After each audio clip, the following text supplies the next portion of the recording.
حضرت سیدنا سعد بن ابو وقاص رضی اللہ تعالیٰ عنہ فرماتے ہیں کہ میں نے عرض کی یا رسول اللہ صلی اللہ تعالیٰ علیہ وسلم سب سے زیادہ مصیبتیں کن لوگوں پر؟ گلی مکا دی نا، پنجابی میں کہتے ہیں نا گالی بات ہی ختم کر دی. حضور یہ بتائیں سب سے زیادہ مصیبتیں کن لوگوں پر آئیں؟ پیارے آقا نے فرمایا انبیاء پر.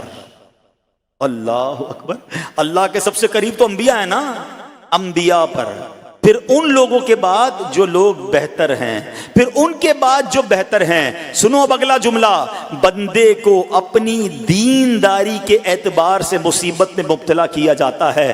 اگر وہ دین میں سخت ہوتا ہے اس کی آزمائش بھی سخت ہوتی ہے، اگر وہ دین میں کمزور ہوتا ہے تو اللہ عز و جل اس کی دینداری کے مطابق اسے آزماتا ہے. بندہ مصیبت میں مبتلا ہوتا رہتا ہے یہاں تک کہ اس کے دنیا میں ہی اس کے سارے گناہ بخش دیے جاتے ہیں.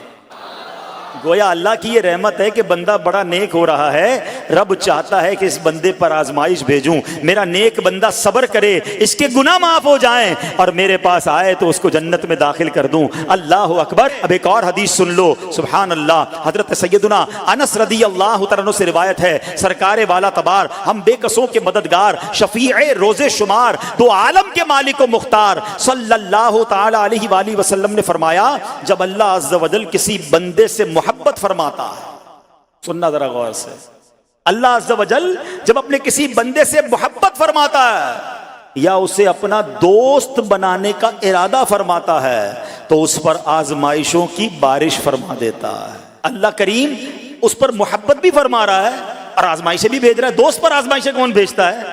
دوست کو تو راحتیں ڈالی جاتی ہیں. ہائے ہائے، اب یہی تو امتحان ہے، یہی تو چیک ہے. سنو، نبی پاک فرماتے ہیں جب اللہ اس پر آزمائش بھیجتا ہے نا، وہ بندہ اپنے رب کو پکارتا ہے، اے میرے رب عز و جل.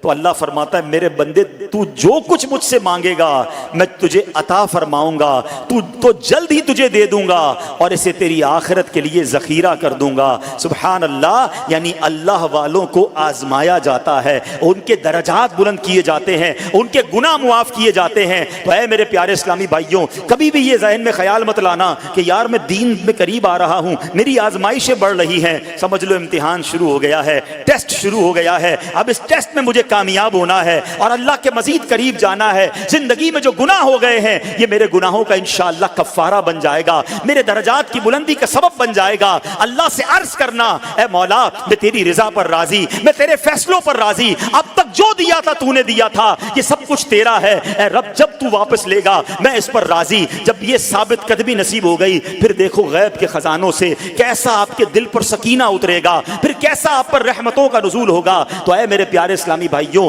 مصیبتیں آ چکی اور آنے بھی والی ہیں. پہلے ذہنی طور پر تیار رہنا، مگر صبر کرنا. یہ چند دنوں کی، چند گھنٹوں کی، چند لمحوں کی مصیبت ہے مگر یہ تمہارے درجات کو بلند کر دے گی. رب کریم صبر کرنے والوں کو پسند فرماتا ہے